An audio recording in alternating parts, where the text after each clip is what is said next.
Eagle సైన్యంపై IG Ravikrishna మాట్లాడుతున్నారు. ఆ live చూద్దాం.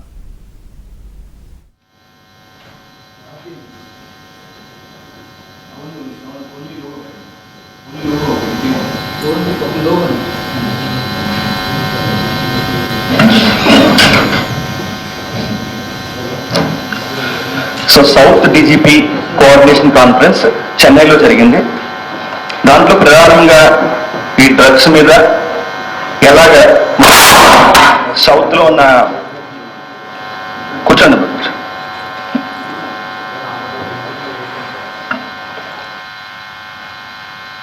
సౌత్ డీజీపీ కోఆర్డినేషన్ కాన్ఫరెన్స్ చెన్నైలో జరిగింది అక్టోబర్ 19న. దాంట్లో one of the agenda is narcotic drugs, ganja and narcotic drugs అవి ఎలా లేకపోతున్నాయి. దీంట్లో ప్రధానంగా చర్చకు వచ్చింది ఏంటంటే, ఇంకా వేరే రాష్ట్రాల వాళ్ళు కొంతమంది పవర్ పాయింట్ ప్రెజెంటేషన్ చూపించినప్పుడు మొత్తం మన ఆంధ్రప్రదేశ్ మొత్తం అంటే ఒక కవర్లో చూపించారు. అంటే ఇంకా మొత్తం రాష్ట్రం అంతా కూడా గంజాయి పడుతుంది. సో ఆంధ్రప్రదేశ్ మొత్తం గంజాయి ఉంటుందని చెప్పేసి అది చూపించడం జరిగింది. సో ఇది చాలా బాధాకరం. ఎందుకంటే ఇంకా చాలా దేశంలోని చాలా మంది ఏజెన్సీస్, వేరే రాష్ట్రాల్లో ఉన్నవాళ్ళు, ఢిల్లీలో ఉన్నవాళ్ళు, వాళ్ళందరూ కూడా మన రాష్ట్రం మొత్తం గంజాయి పడుతుంది అనే ఒక ఆలోచనలో ఉన్నారు. సో మీటింగ్ సమయంలో చెప్పడం జరిగింది, ఈ గంజాయి అనేది ఒక రాష్ట్రంలోనే పరిమితం అయింది, ఒక రాష్ట్రంలో ఒక జిల్లాలో, అదేవిధంగా జిల్లాలో 9 మండలాల్లో పరిమితం అని చెప్పడం జరిగింది.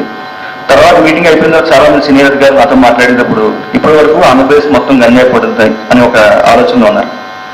సో అట్లా మన రాష్ట్రానికి కూడా చాలా చెడ్డ పేరు వచ్చింది. దీన్ని మనం మార్చాలి. అదేవిధంగా సోర్స్ మీకు చెప్పాను, మనకి సోర్స్లోని ఏఎస్ఆర్ జిల్లా ఉంది, అల్లూరు సీతారామరాజు జిల్లా. అల్లూరు సీతారామరాజు నడిచిన నేల చాలా పవిత్రమైంది, మన్యం ద్వారా.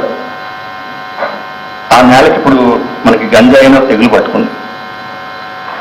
ఈగల్ ఆ తెగులు మొత్తం వదిలిపెడతాం, ఈగల్ క్యాంప్స్ పెడతాం, ఈగల్ టీమ్స్ మేము అక్కడ పర్యటన చేయబోతున్నాం. అక్కడ గంజాయి మొక్కలు పండకుండా మనం దాన్ని పూర్తిగా ఏఎస్ఆర్ జిల్లాకి ఆ గౌరవాన్ని మళ్ళీ తీసుకురావడానికి ప్రయత్నం చేస్తాం.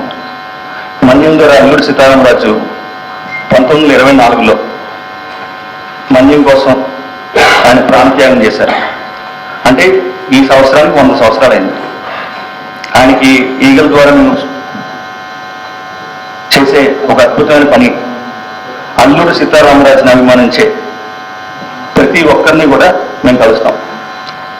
ఎందుకంటే ఇంకా ఈ 9 మండలాల్లో మనం మార్పు తీసుకురావాల్సిన అవసరం ఉంది.